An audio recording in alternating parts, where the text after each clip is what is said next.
Hello everyone, welcome to SSP classes. Discuss करेंगे light chapter के सबसे लास्ट पार्ट 4 पे, और जिसमें हमने आपको बता दिया था पार्ट 3 में आपको मैंने बताया था कि वो आपका जो डिजीज़ जितने भी हैं, बीमारियां जितनी भी हैं आई से रिलेटेड, वो मैंने आपको बता दी थी। और साथ में अभी कुछ डिजीज़ेस बची रह गई थी। मैंने आपसे कहा था कि आपको वो डिजीज़ नेक्स्ट पार्ट में आपको बताया जाएगा, तो आज वही कंप्लीट करेंगे। साथ में आज आपको बताया जाएगा प्रकाश का पूर्ण आंतरिक परावर्तन, जिसे हम कहते हैं टोटल इंटरनल रिफ्लेक्शन, वो बताया जाएगा। साथ में आपको क्या बताया जाएगा, आपको बताया जाएगा स्कैटरिंग, प्रकाश का प्रकीर्णन बताया जाएगा। तो वो सब बहुत सारी टॉपिक्स आज क्लियर किए जाएंगे, तो वीडियो के लास्ट तक आप बने रहें। और अगर वीडियो पसंद आए तो लाइक शेयर सब्सक्राइब जरूर करें, ठीक है। और बहुत सारी ट्रिक्स मैंने इससे पहले वाले वीडियोस में बताई थी, तो वो ट्रिक आप अगर आपको चाहते हैं कि वो बहुत ही अच्छे से आपका सघन से विरल कैसे जाता है या फिर कौन सा लेंस यूज़ करते हैं, तो वो ट्रिक अगर आपको लगता है कि वो बेहतर आपके लिए बेहतर सिद्ध होंगे आपके एग्जामिनेशन के लिए, और मुझे पता है कि बहुत ज़्यादा अच्छे होंगे आपके लिए, तो वो ज़रूर देखें आप, ठीक है। और चलते हैं, स्टार्ट करते हैं। यहाँ पे जरा दृष्टि दोष बोलते हैं, इसे हम बोलते हैं प्रेस बायोपिया। ये डिजीज़ जो होती है वो आपका वृद्धावस्था में होती है, जब आप बुढ़ापे वाली एज आती है तो उसमें स्टार्ट होता है, ये डिजीज़ हो जाती है अक्सर करके। तो जरा दृष्टि दोष जिसे हम बोलते हैं प्रेस बायोपिया, इसमें क्या होता है, इसमें ना तो आपको पास की चीज़ें दिखती हैं ना ही दूर की चीज़ें दिखती हैं। तो आप थोड़े से तो वहाँ पर क्या करते हैं, वहाँ पर आप जो लेंस होता है ना, तो वहाँ पर जब हमको दोनों चीज़ें नहीं दिखेंगी, पास की भी नहीं दिखेंगी, दूर की भी नहीं दिखेंगी, इन दैट कंडीशन हम क्या करेंगे, हम जो नीचे वाले पार्ट में जो हम चश्मा लगाते हैं, तो नीचे का जो पार्ट होता है उसमें उत्तल लेंस यानी कॉन्वेक्स लेंस लगाते हैं, और ऊपर वाले पार्ट में हम अवतल लेंस लगाते हैं, जिसको हम कॉनकेव लेंस बोलते हैं। क्यों लगाते हैं, आपको अच्छे से पता है कि पास की चीज़ों को आपको देखना होता है, तो आप वहाँ पे कौन सा लेंस यूज़ करते हैं, आप वहाँ कॉन्वेक्स लेंस यूज़ करते हैं। जब आप उस चश्मे को लगाएंगे, तो अगर उनको नज़दीक की चीज़ें नहीं दिखाई देंगी, तो वो लोग क्या करेंगे, उसको नीचे की तरफ से देखेंगे। तो वहाँ पर जब ये लेंस लगा रहेगा, तो आपको इससे पहले वाले वीडियो में बहुत अच्छे से मैंने बताया है कि उत्तल लेंस का यूज़ कहाँ करते हैं। तो पास की चीज़ों को देखने के लिए आप कॉन्वेक्स लेंस का यूज़ करेंगे, और दूर देखना होगा तो वो तुरंत कॉनकेव लेंस का यूज़ करेंगे, क्योंकि यहाँ से वो दूर की चीज़ों को बड़े ही अच्छे से देख पाएंगे। इसीलिए इस तरीके के चश्मे होते हैं, उसमें दो तरीके के लेंस लगाए जाते हैं, ठीक है, जिसे हम द्विफोकसी लेंस भी बोलते हैं, ठीक है। तो द्विफोकल लेंस इसका यहाँ पे यूज़ करते हैं, इसे बोलते हैं प्रेस बायोपिया। उम्मीद है इंग्लिश वाले जो इंग्लिश मीडियम और हिंदी मीडियम दोनों को मैं कवर अप करा रही हूँ, पूरी कोशिश है कि दोनों लोगों को दिक्कत ना हो, तो ज़रूर देखें इसे। सेकेंड देखिएगा अबिंदुकता, इसे बोलिए भी एक डिजीज़ है जिसे हम एस्टिग्मेटिज्म बोलते हैं। यहाँ पर क्या होता है, इस डिजीज़ में क्या होता है, इसमें ना उनको चीज़ें जो होती है ना, आपको क्या होता है वहाँ पे, अगर हॉरिजॉन्टल रखी जाती हैं चीज़ें तो बड़े ही अच्छे से वो देख पाते हैं। क्षैतिज रखी जाती हैं, अगर हॉरिजॉन्टल रखी जाती हैं तो वो चीज़ों को देख लेते हैं, उन्हें कोई दिक्कत नहीं होती। बट जैसे ही वो चीज़ें क्या कर दी जाती हैं, वर्टिकल रख दी जाती हैं, ऊर्ध्वाधर रख दी जाती हैं इस तरीके से, तो वो चीज़ें वो देख नहीं पाते हैं, उनको हल्का सा मुड़ा हुआ दिखता है। जैसे आप सिंपल से एक पेन भी रखते हैं ना, तो उनके सामने तो वो सीधे उसको देखना होगा, तो सीधी चीज़ें वो देख नहीं पाते, वहाँ पे उनको हल्का सा टेढ़ा दिखाई देता है चीज़ें, ठीक है। तो यहाँ पे जब उनको इस तरीके की प्रॉब्लम इसमें होती है अबिंदुकता या एस्टिग्मेटिज्म में, तो वहाँ पे किस लेंस का यूज़ करते हैं, वहाँ पे क्या करते हैं, लेंस को ही उस तरीके का बना देंगे, सिलेंड्रिकल बना देंगे, और सिलेंड्रिकल बनाएंगे तो उनको वो चीज़ें भी ठीक से दिखने लगेंगी। तो जब भी यहाँ ये डिजीज़ के बारे में बात आए, तो यहाँ पे लेंस क्या यूज़ करते हैं, सिलेंड्रिकल लेंस यूज़ करते हैं। अगर मैं बात करूँ मोतियाबिंद की, जिसे हम कॉन्ट्रैक्ट बोलते हैं, ये भी आई से रिलेटेड आपका है। इसमें क्या करते हैं, ये भी ओल्ड एज में होता है। पहला पॉइंट तो यही है कि आप वृद्धावस्था में ये भी होगा, ये डिजीज़ भी होगी मोतियाबिंद। इसमें क्या होता है ना, इसमें आपका मांस का एक परत, आपकी जो मसल्स होती है ना, वो आँखों के ऊपर मांस की एक परत जम जाती है। तो वहाँ पे क्या होता है, वहाँ पे ये चीज़ें सही से दिखाई नहीं देती हैं, उनको दिक्कत होती है। और क्या वहाँ पे इसके लिए लेंस नहीं, इसके लिए ऑपरेशन कराया जाता है, वहाँ पे ऑपरेशन के बाद ही वो ठीक होता है, ठीक है। तो ये आपका मोतियाबिंद हो गया। तो ये इससे पहले और भी डिजीज़ के बारे में आपको बताया गया है, ठीक है। दूर दृष्टि दोष और निकट दृष्टि दोष, ये सब चीज़ें, अवतल लेंस, उत्तल लेंस, ये सारी चीज़ें पिछले वीडियो में कंप्लीट करा दी गई हैं। अगर आपने नहीं देखा होगा तो ज़रूर देख लीजिएगा।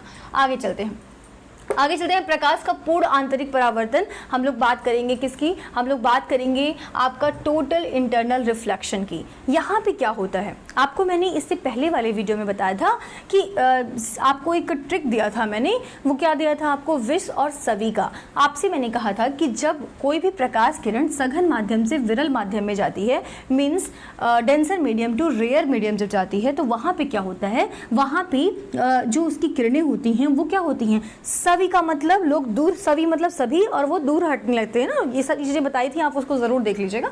तो यहाँ पे क्या होता है, यहाँ पे सिंपल सीधे बताऊंगी कि सघन माध्यम से विरल माध्यम में जब भी प्रकाश की किरणें जाएंगी तो वो क्या होंगी, वो आपके नॉर्मल से दूर हटेंगी। तो यहाँ से वो दूर हट रही हैं, यहाँ देख रहे हो आप, तो दूर हट रही हैं। तो यहाँ पे देखो आप, यहाँ पे ये इससे दूर हटेंगी, तो यही यहाँ पे कहा जा रहा है कि जब प्रकाश किरण सघन माध्यम से विरल माध्यम में जाती है तो वो क्या होती है, अभिलंब से दूर हटती है, नॉर्मल से दूर हटती है।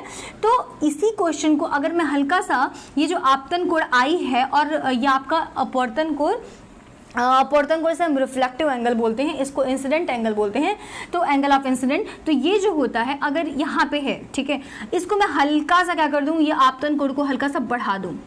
बात समझिएगा, थोड़ा सा दिमाग लगाइएगा यहाँ पे कि आपतन कोण को हल्का सा अगर मैं बढ़ा दूं, अभी यहाँ पे है तो ये यहाँ से क्या हो रहा है, अगर यहाँ पे है, ये किरणें यहाँ पे हैं, तो ये जो एंगल बन रहा है, मैं एक बार मार्कर ले लेती हूँ, ये जो एंगल मिल रहा है, ये जो एंगल है, ये आपका एंगल क्या हो रहा है, आई जो है, एंगल आई, उस एंगल आई को मैं हल्का सा बढ़ा देती हूँ, यहाँ से कर दूँ, जैसे यहाँ पे किया है मैंने, ठीक है।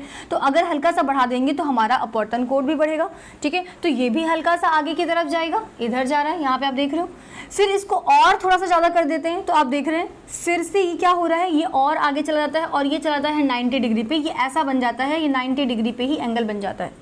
तो वो आपतन कोण जिस पे अपवर्तन कोण 90 डिग्री हो जाता है, उसे हम एक नाम देते हैं, उसे बोलते हैं क्रांतिक कोण, क्रिटिकल एंगल, ठीक है। ध्यान से देखिएगा, ये आपका क्या है, एंगल ऑफ इंसिडेंट। ये आपतन कोण जो होता है आपका, वो उसको हल्का सा अगर हम बढ़ा देते हैं तो अपवर्तन कोण भी मेरा बढ़ता है, रिफ्लेक्टिव जो आपका रिफ्लेक्टिव एंगल है वो भी बढ़ता है, ठीक है। एंगल ऑफ रिफ्लेक्शन जिसे बोलते हैं वो भी बढ़ता है। फिर आप इसको और थोड़ा सा बढ़ाएंगे तो ऐसी कंडीशन आएगी कि ये करेक्ट 90 डिग्री पे आ जाएगा। ये नॉर्मल के साथ देख रहे हैं आप, 90 डिग्री का एंगल बना रहा है, ठीक है, 90 डिग्री का कोण बनाएगा। तो जब ऐसी कंडीशन आती है कि जिस आपतन कोण के लिए अपवर्तन कोण का मान 90 डिग्री हो जाता है, 90 डिग्री हो जाता है, उसे हम बोलते हैं क्रांतिक कोण, जिसे हम कहते हैं क्रिटिकल एंगल, ठीक है।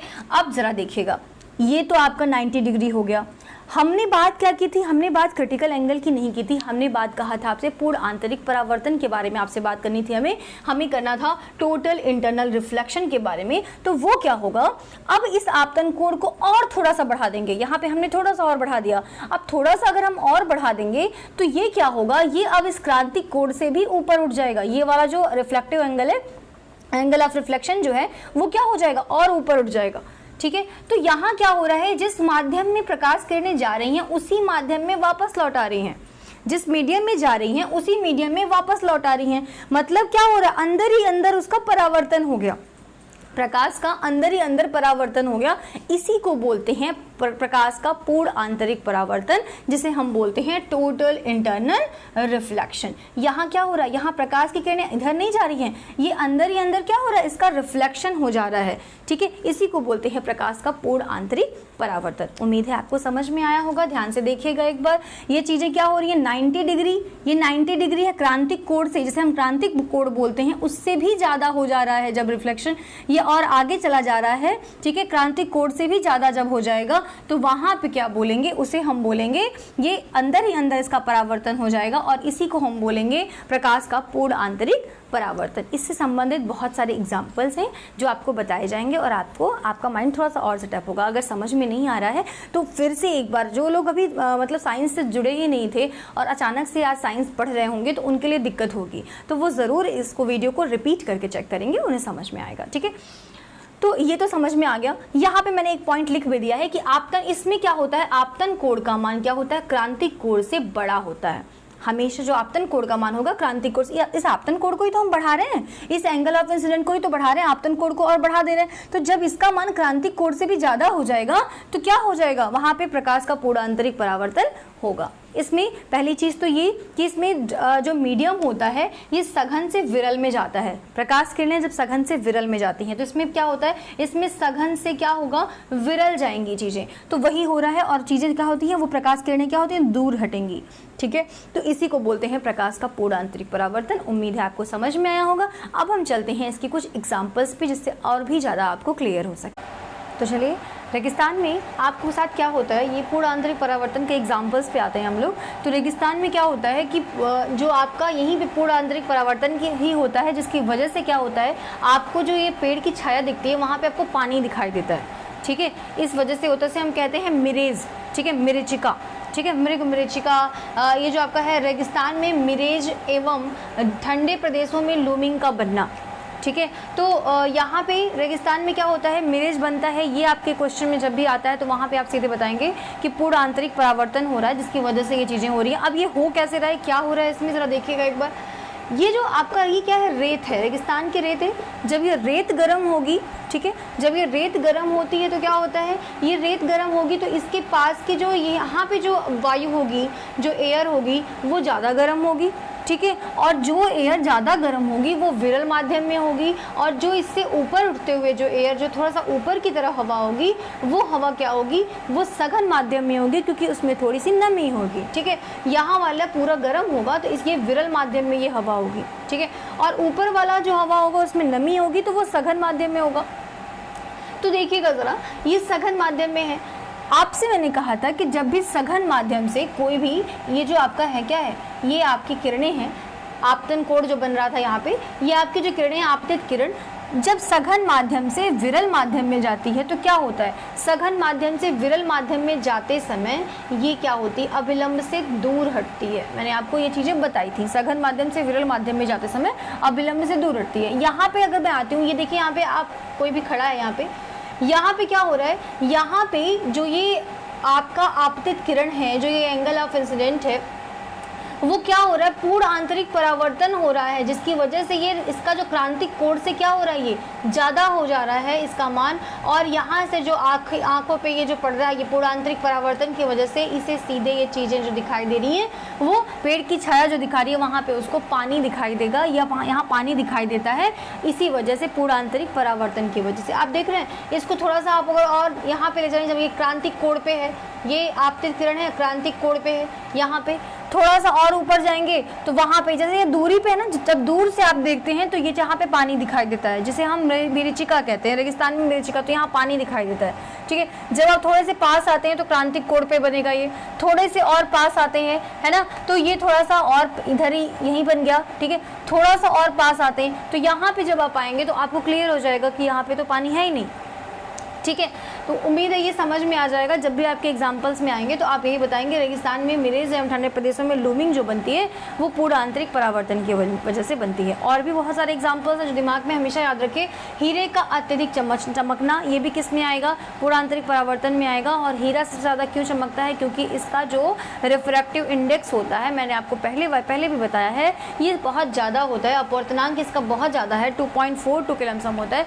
तो ये इसका अपवर्तनांक ज़्यादा होता है, इस वजह से ये ज़्यादा चमकता है, ठीक है। तीसरा, प्रकाश तंतु या ऑप्टिकल फाइबर, जो महासागर होते हैं, समुद्र होते हैं, वहाँ पे कांच की एक नली के थ्रू विद्युत तरंगों को दूसरे देशों तक भेजा जाता है, वो ही क्या कहलाता है, प्रकाश तरंगे कहलाती हैं। वहाँ पे कांच के थ्रू डालता है और कांच डाला जाएगा तो वो सड़ेगा भी नहीं, ठीक है। तो वो इस वजह से वहाँ पे डाला जाता है और विद्युत तरंगों को उसको अंदर ही अंदर भेजा जाता है, ठीक है। तो ये प्रकाश तंतु है, यहाँ पे भी पूर्ण आंतरिक परावर्तन का ही इस्तेमाल किया जाता है। अगर हम फिर आते हैं टूटे कांच का चमकना, जब कांच टूट जाता है तो वो भी जो चमकता है वो भी इसी पूर्ण आंतरिक परावर्तन की वजह से वो चमकता हुआ दिखाई देता है। उम्मीद है आपको ये इसके तीनों एग्जाम्पल्स, ये चारों एग्जाम्पल आपको समझ में आएंगे। एग्जाम्पल्स बहुत ही ज़्यादा इंपॉर्टेंट है, एग्जाम्पल्स को ज़रूर रेडी करें क्योंकि एग्जामिनेशन में आपके ये एग्जाम्पल्स आते हैं, ठीक है।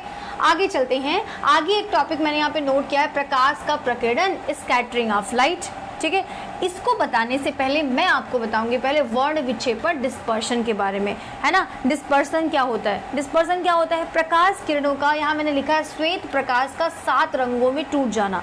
जो वाइट लाइट होती है उसका 7 अलग अलग कलर्स में उसका बिखर जाना नहीं कहेंगे, टूट जाना बोलेंगे, कि वो टूट जाना उसका क्या कहलाता है, उसका टूट जाना ही वर्ण विक्षेपण कहलाता है। इसे बोलते हैं डिस्पर्शन। वाइट लाइट आ रही है, आप देख रहे हैं, ये प्रिज्म है, यहाँ क्या है, प्रिज्म है। वाइट लाइट, इसके अंदर 7 कलर्स होती है। जब वाइट लाइट इस प्रिज्म के अंदर जाती है ना तो ये 7 अलग अलग रंगों में बिखर जाती है। सबसे ऊपर आपको दिख रहा होगा रेड, ये देखिए आपको रेड दिख रहा है 7 अलग अलग रंगों में।